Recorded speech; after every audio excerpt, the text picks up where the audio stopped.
அன்பர்களே நண்பர்களே, இந்த புத்தம் புதிய காணொலியில் உங்கள் அத்துணை பேரையும் வரவேற்பதில் மிக்க மகிழ்ச்சி கொள்கிறேன்.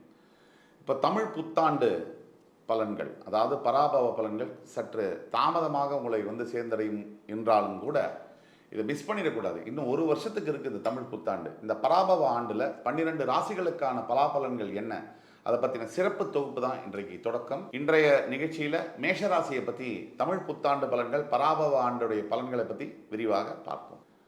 மேஷராசிக்காரர்களுக்கு இந்த பராபவ ஆண்டு என்பது 7.5 சனி காலகட்டத்தில் வந்தாலுமே இது சரியான சாதாரணமான ஒரு நிகழ்வு இல்லை. இது மிகப்பெரிய ஒரு மாற்றத்தை கொடுக்கக்கூடிய ஒரு ஆண்டு. ஒரு உதாரணத்துக்கு இது ஒரு டிரான்சிஷன் பீரியட் அப்படின்னு கூட நம்ம சொல்ல முடியும். அதாவது குரு பயிற்சி வேற ஜூன் 2ஆம் தேதி சரியாக குரு பயிற்சி வரவிருக்கிறது. மிதுன ராசியில் இருக்கக்கூடிய குரு பகவான் கடகராசிக்கு பெயர்ந்து உச்சம் பெறுவார். உச்சம் பெறுறது எப்படின்னா, மேஷராசிக்கு 3ஆம் இடத்தில் இருக்கக்கூடிய குரு பகவான் 4ஆம் இடத்திற்கு மாறப்போகிறார். இந்த பலன்களும் சேர்த்து வரப்போகிறது. இந்த மேஷராசி நண்பர்களுக்கு இந்த பலன்கள் எப்படி இருக்கும் அப்படின்னு நம்ம பார்த்தோம்னா, இது ஒரு மேஜர் ஒரு பிளானட்டரி ஷிஃப்ட். இது அதாவது 12ஆம் பாவத்தில் சனி வந்தடைந்து விட்டார். மார்ச் 6ஆம் தேதியே வந்தடைந்துட்டார். அது அப்புறம் சனி சூரியன் செவ்வாய் புதன் இணைவு இந்த ஆண்டு தொடக்கத்திலேயே அவங்களுக்கு ஆரம்பிக்குது. இதெல்லாம் பார்த்தீங்கன்னா மேஷராசிக்கு என்ன மாதிரியான பலன்களை கொடுக்க போகுது. மேஷராசிக்கு பொதுவாக சனி பகவானுடைய பயிற்சியின் காரணமாக, 7.5 சனி விரய சனியின் காரணமாக சற்று மன அழுத்தம் என்பது இருந்துகிட்டே தான் இருக்குது. அதில் ஒன்றும் குழப்பங்கள் இல்லை. மன டிப்ரெஷன், எமோஷனல் டிப்ரெஷன் என்பது இருந்துகிட்டே தான் இருக்குது. இதனால் எந்த ஒரு வேலையும் கவனமாக ஒரு ஃபோக்கஸ் பண்ணி எப்போவுமே உங்களால் செய்ய முடிஞ்ச நேரத்தில், இந்த நேரத்தில் அந்த ஃபோக்கஸை உங்களால் பண்ண முடியாமல் கொஞ்சம் அவஸ்தைகள் இருக்கும், கொஞ்சம் தடுமாற்றங்கள் இருக்கும்.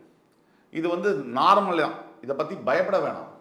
இந்த தடுமாற்றங்கள் இருக்கே, இப்படி இருக்கேன்னு சொல்லி பயப்பட வேண்டாம். இது நார்மல் தான். சரியாக ஏப்ரல் 11ஆம் தேதி என்று நடந்து முடிந்த ஏப்ரல் 11ஆம் தேதி சூரியனும் புதனும் சேர்ந்து தொடங்குறாங்க. இதனால் கொஞ்சம் நீங்கள் எடுக்கக்கூடிய விஷயங்களில் சில உங்களுடைய ஏற்கனவே இருக்கக்கூடிய புத்தி கூர்மையை யூஸ் பண்ணி தான் எடுப்பீங்க டிசிஷன்ஸு. இருந்தாலும் அதில் தப்பு வரக்கூடிய காரணங்கள் இருக்குது. வெளியிலேருந்து வரக்கூடிய பிரச்சனைகள் இருக்குது. நீங்கள் என்னதான் சரியான முடிவை லைஃப்பில் எடுத்தாலும் வெளியிலேருந்து, வெளிப்புறத்துலேருந்து உங்களை சுற்றி இருக்கக்கூடியவர்கள் உங்கள் மனசை குழப்பிக்கிட்டே இருப்பாங்க. இங்கே தான் நீங்கள் கவனமாக இருக்கணும்.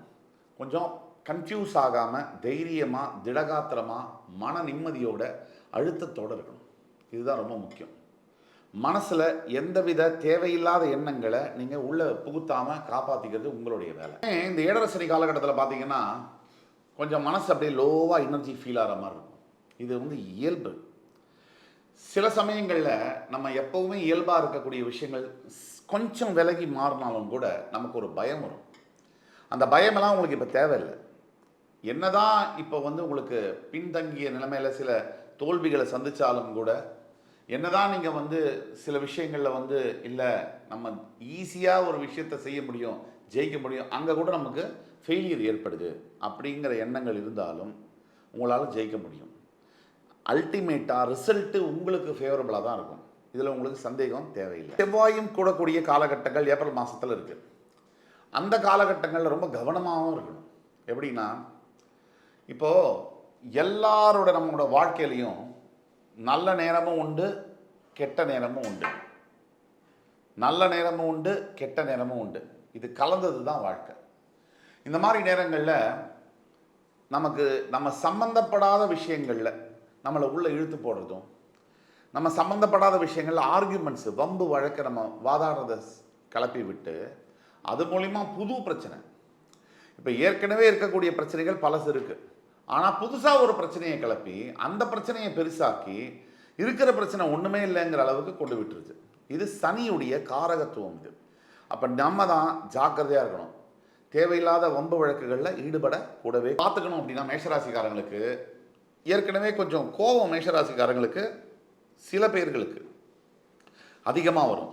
தவிர அந்த ஃப்ரஸ்ட்ரேஷன், அதாவது ஒரு வெறுப்புத்தன்மை இருக்கும். என்னடா இது வாழ்க்கை, எப்போ பாரு ஜோதிடமும் சொல்கிறாங்க, எல்லா சேனல்லையும் சொல்கிறாங்க, ஆனால் நமக்கு நல்லதுன்றது ஒன்று நடக்கவே நடக்காதா அப்படின்ற ஒரு எண்ணம் மேஷத்துக்கு இருக்கும். அப்படி எதுவுமே இல்லை. 12 ராசிக்காரர்களுக்குமே அந்த எண்ணம் இருக்குது. ஆனாலுமே சரியான காலங்கள் வரும்போது தான் நம்முடைய வாழ்க்கையில் திருப்பங்களும் நடக்கும். ஸோ நமக்கு டைம் வரணும்னா நம்ம வெயிட் பண்ணணும்.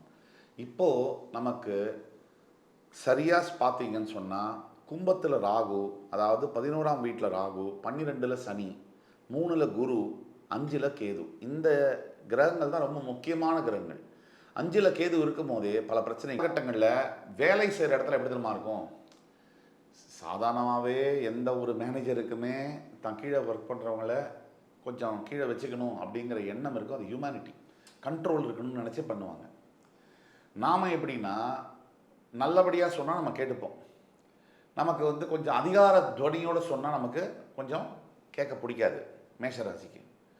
அப்போ மேனேஜர்கிட்ட அதிகமான ப்ரெஷர் இருக்கும். இப்போ வேலை ப்ரெஷர், ஜாப் ப்ரெஷர் ரொம்ப அதிகமாக இருக்கும். இந்த மாதிரி காலகட்டங்களில் மேனேஜரை வந்து முறைக்கிறதோ இல்லை வேறு வேலை தேடுறேன்னு சொல்லி ட்ரை பண்ணுறதோ இந்த ஏழரை சனி காலகட்டத்தில் இதெல்லாம் நம்ம செய்யவே கூடாது. இதெல்லாம் மிகப்பெரிய தவறுகள்.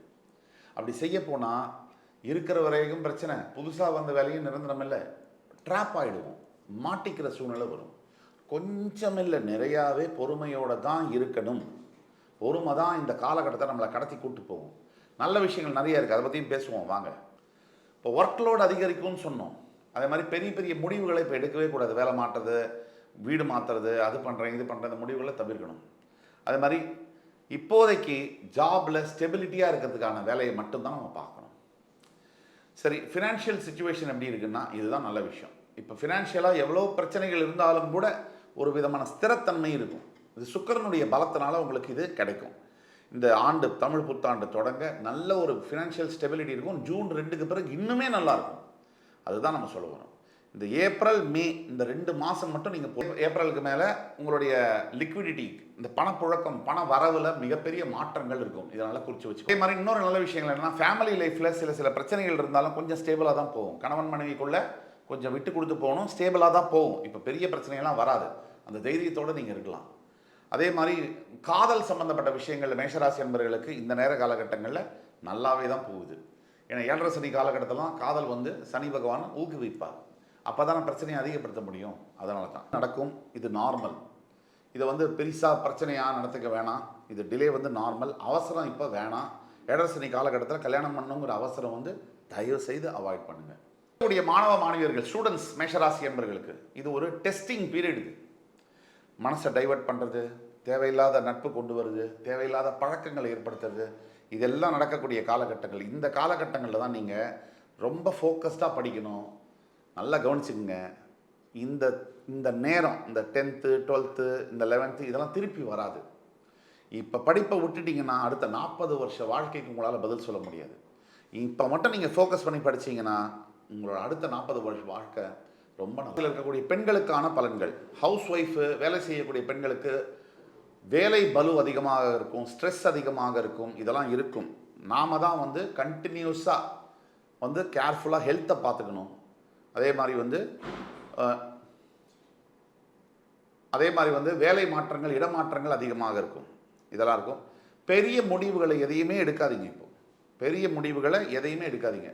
பெண்கள் வந்து பொறுமையாக இருந்து அப்சர்வ் பண்ணுங்கள். இப்போ உங்களை சுற்றி என்ன நடக்குது இதை மட்டும் நல்லா கவனிங்க. ஒரு முடிவெடுக்கக்கூடிய காலம் வரும், அப்போ சொல்கிறோம், அப்போ நீங்கள் முடிவெடுங்க.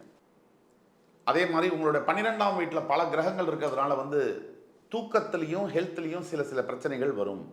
தூக்கம் கெடலாம். நீங்கள் பர்டிகுலராக அந்த சவுண்டு தெரப்பின்னு சொல்கிறோம், அந்த மாதிரியான மியூசிக்கை போட்டு தூங்குறது நல்லது. ஒட்டுமொத்த மேஷராசி என்பவர்களுக்கும் எம்மாதிரியான திருப்பங்கள்னா ஏப்ரல் 20க்கு அப்புறம் கொஞ்சம் நல்லாயிருக்கும்.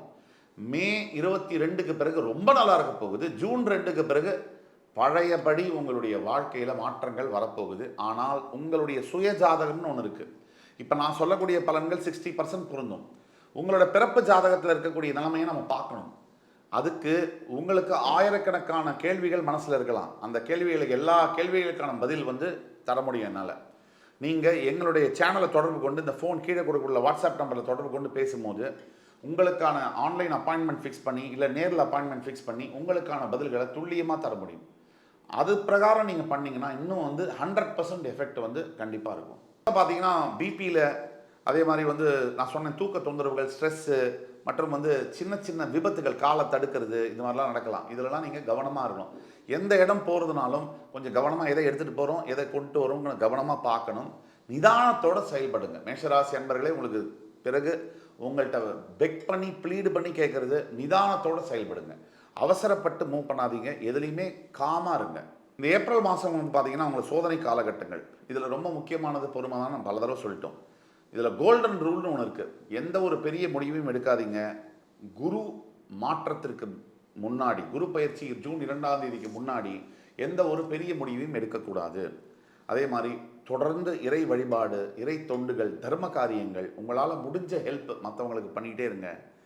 ஒரே ஒரு விஷயத்தில் சொல்லணும்னா, இந்த வீடியோ உங்களுக்கு யூஸ்ஃபுல்லாக இருந்ததுன்னா உங்களோட ஃபேமிலி, ஃப்ரெண்ட்ஸ், ரிலேட்டிவ்ஸுக்கு ஷேர் பண்ணுங்கள். அதே மாதிரி பரிகாரங்கள் அப்படின்னு மேஷராசிக்கு சொல்லணும்னா, லக்ஷ்மி நரசிம்ம பெருமான் அவரை நீங்கள் வழிபடுறதும் கல்லுப்பு தானமாக கொடுக்கறதும் மிகப்பெரிய பரிகாரமாக இருக்கும். திருச்செந்தூரில் இருக்கக்கூடிய சிவசுப்பிரமணிய சுவாமி முருகப்பெருமானை ஒரு தடவை போய் நேரில் முடிஞ்சால் தரிசனம் பண்ணிட்டு வந்தீங்கன்னா உங்கள் வாழ்க்கையில் எப்பேற்பட்ட சவால்களும் விலகும், வெற்றி நிச்சயம் கிடைக்கும். மேஷராசி என்பர்களே, இந்த வீடியோ கண்டிப்பாக உங்களுக்கு பிடிச்சிருக்கும். அடுத்து வரும் காணொலியில் மறுபடியும் உங்களை எல்லோரையும் சந்திக்கும் வரை உங்களிடமிருந்து விடைபெறுவது உங்கள் சுபாஷ் பாலகிருஷ்ணன். நன்றி, வணக்கம், வாழ்க வளமுடன்.